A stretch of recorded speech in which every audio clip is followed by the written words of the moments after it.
गांव के एक कोने में बास्करविल की पुरानी हवेली खड़ी थी, बड़ी खतरनाक, 100 साल से खाली पड़ी थी। कोई पास जाने की हिम्मत नहीं करता था। गांव वाले कहानियां सुनाते थे, रात में अजीब आवाजों की बातें करते थे।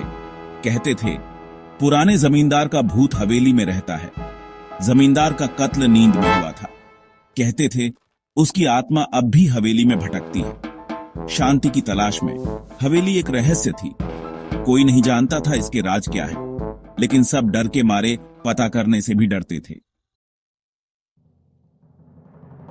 बास्करविल हवेली की कहानी पीढ़ी दर पीढ़ी चली आ रही थी, हर बार और भी डरावनी। कुछ लोगों ने खिड़कियों में अजीब रोशनियां देखी थी, दूसरों ने अंदर से चीखें सुनी थी। एक कहानी बहुत ही खौफनाक थी। कुछ लड़कों ने एक दूसरे को हवेली के गेट को छूने की चुनौती दी। एक लड़का डर के मारे भाग गया। कहते हैं बाकी लड़के उस रात गायब हो गए, फिर कभी नहीं दिखे। गांव वालों का मानना था कि हवेली पर श्राप है, जो भी अंदर जाएगा उसका हश्र जमींदार जैसा होगा। एक दर्दनाक मौत, उनकी आत्माएं हमेशा के लिए हवेली की दीवारों में कैद हो जाएंगी। विक्रम सिंह दिल्ली का एक जवान पत्रकार था। उसे भूत प्रेत की कहानियों में बहुत दिलचस्पी थी। जब उसने बास्करविल हवेली के बारे में सुना तो वह उसे खुद देखने का फैसला किया। विक्रम भूत प्रेत में विश्वास नहीं करता था, वह तर्क और वजह में यकीन रखता था। उसे यकीन था कि इन कहानियों के पीछे कोई ना कोई वजह होगी। वह सच्चाई का पता लगाने की ठान चुका था। वह गर्मी के दिनों में बास्करविल पहुंचा। गांव वालों ने उसे हवेली के बारे में चेतावनी दी। उन्होंने उससे विनती की कि वह न जाए, लेकिन विक्रम नहीं माना। वह हवेली में एक रात बिताने की जिद पर अड़ा था। खुद देखना चाहता था कि कहानियां सच थीं या नहीं। जैसे ही सूरज डूबने लगा, विक्रम हवेली में दाखिल हुआ। अंदर की हवा भारी और स्थिर थी। हर कोने में मकड़ी के जाले लटके हुए थे। हर चीज पर धूल जमी थी। वह खाली हॉल से गुजरा। हर कदम की आहट शांति में गूंजती थी।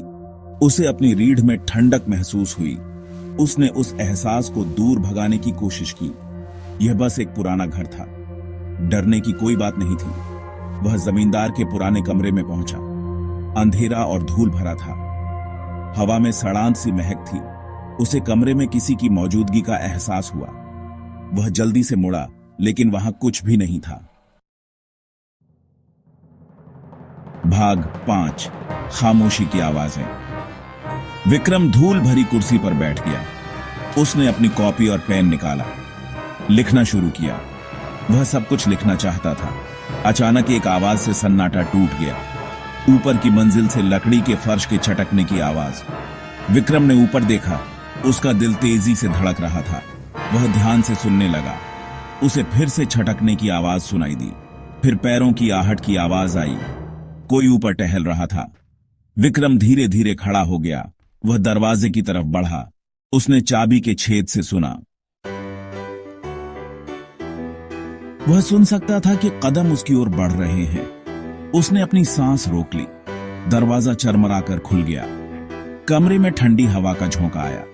दरवाजे पर एक परछाई खड़ी थी। सफेद कपड़ों में एक औरत। उसका चेहरा पीला और सूखा हुआ था। उसकी आंखें काली और खाली थीं। विक्रम हांफने लगा। वह डर के मारे पीछे हट गया। वह परछाई उसकी ओर बढ़ी। उसने अपना हाथ उठाया और अपनी हड्डियों वाली उंगली उसकी ओर इशारा किया।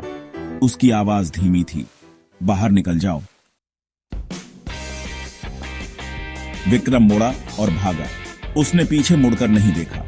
वह बस भागता रहा। वह तब तक नहीं रुका जब तक वह सीढ़ियों के नीचे नहीं पहुंच गया।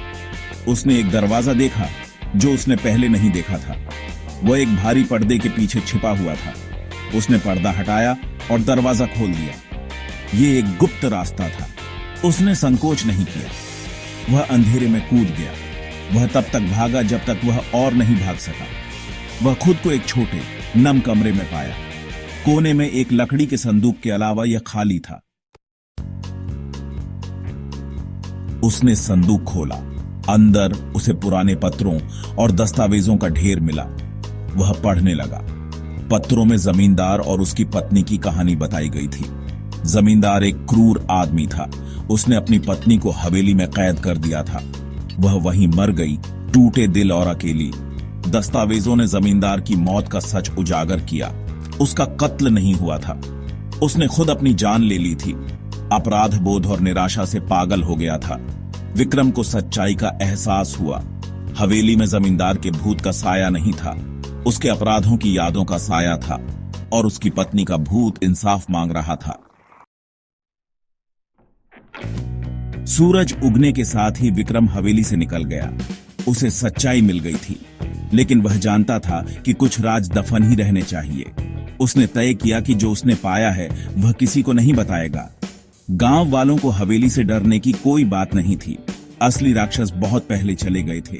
उस दिन वह गांव छोड़कर चला गया।